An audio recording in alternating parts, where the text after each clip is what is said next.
Dear students, we are studying about the solution which is a type of solid in liquid. So now we will see the effect of temperature on solid in liquid. We have already seen in the previous video about the exothermic and endothermic reaction and their condition. So what we can say that if dissolution is exothermic in nature, then increase in temperature will increase the solubility of solid in liquid. If dissolution is endothermic in nature, the solubility of solid decreases when temperature is increased. If there is no exchange of heat during the dissolution, means dissolution is neither exothermic nor endothermic, there is no effect of temperature on the solubility of solid. Now we'll understand about the effect of pressure on the solid in liquid type of solution. We are aware that solids and liquids are almost not so compressible. So there is no effect of pressure on the solubility of a solid in liquid. Pressure is effective when gases are present in the solution. Now we'll move towards the page number 39 of the textbook and we'll try to understand solubility of a gas in liquid. Some gases dissolves in water, example oxygen, and that is why the aquatic animals or aquatic species can live. HCl and NH3 are highly soluble gases in water. Solubility of gases is affected by pressure. We should study the effect of pressure at constant temperature at equilibrium, that is the equilibrium established between the gases and the gases present into the liquid solution. To understand that, let us take one example. Just look at this. We have in a beaker, first we have the piston, then we have under the piston there is a gas on which we apply the pressure by putting some mass W1 on it, and this is the liquid solution which is represented into the red color, and there is an equilibrium between the gas present in the gaseous state and gas particles which are present into the liquid solution.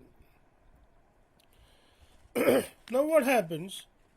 In the above figure, we have one gas dissolved in the liquid to make the solution. The upper part is gaseous phase. We have piston, mass and mass W1 on the piston. Now we'll study it in another manner. As the mass W1 be added more. Now look at this figure. Initially we had W1 mass. Now we have added W1, W2 and W3. So as the mass W1 be added more masses W2 and W3, the pressure on piston increases, and let's see what happens. Now just have a look at this particular figure. What you can see here is as this mass has been increased, that is why the volume of that gaseous phase has been decreased. As these gas particles are more pressurized, there are more number of particles of gases dissolved into this particular solution. Ultimately, we can say that when we increase the pressure,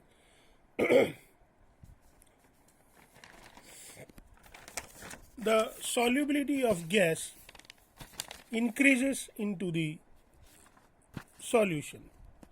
So let us see what we have written into the notes.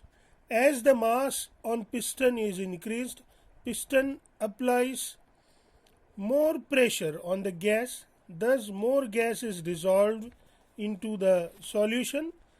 In other words, there are more gaseous particles present in the solution per unit volume or per volume of liquid.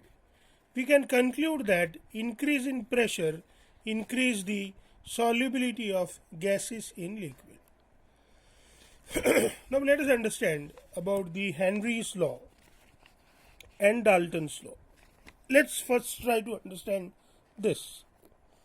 As we have seen, there is a gaseous phase above the liquid phase. The pressure exerted by the gaseous phase on the liquid phase is known as partial pressure. So we can understand that here the pressure that is exerted here by this gas on this solution is known as the partial pressure. According to the Henry's law, at constant temperature, solubility of the gas in liquid is directly proportional to the partial pressure of the gas above the surface of the solution. It simply says that if we increase the pressure, the solubility of gases increases, and this pressure we consider it as a partial pressure, that is due to the presence of that gas which is available above the surface of liquid. We have studied Dalton's law of partial pressure in 11th standard. What does it say is that total pressure by different gases present in the container is the sum of the individual partial pressures of each gas, that is P total is equal to P1 plus P2 plus whatever the number of gases available into that particular gas container.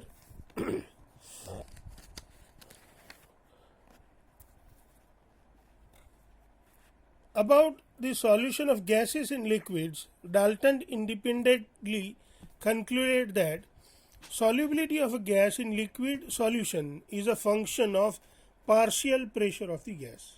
The same thing Dalton says that the more is the partial pressure, the more is the solubility of the gas. Just the words are changed. If solubility of gas is expressed in terms of mole fraction, we know that concentration can be expressed in various ways. One of them is mole fraction. So here the concentration of solute present into the solution, which is known as solubility, can be expressed in the form of mole fraction. So now let us say the solubility is in mole fraction, and that is why we can say that mole fraction X of a gas in a solution is directly proportional to the partial pressure P of the gas above the solution, and that is why we can write partial pressure X is directly proportional to P. Now let us try to understand something else. Ultimately, using this Dalton's notation, we can write the Henry's law as partial pressure of the gas in a vapor phase P is proportional to the mole fraction of the gas X in the solution, and that is why we can say that P proportional to X, that is the mole fraction of solute, and therefore P is equal to KH into X solute, where KH is proportionality constant, which is also known as the Henry's constant.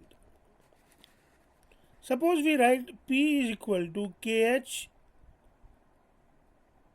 into X plus 0 and compare this as with Y is equal to mx plus c, where m is the slope which is equal to KH, X is mole fraction which is written on the x-axis, and Y is your partial pressure which is written on the y-axis. So if we plot a graph of partial pressure versus the mole fraction, we get a straight line, and the slope of this straight line represent your Henry's constant.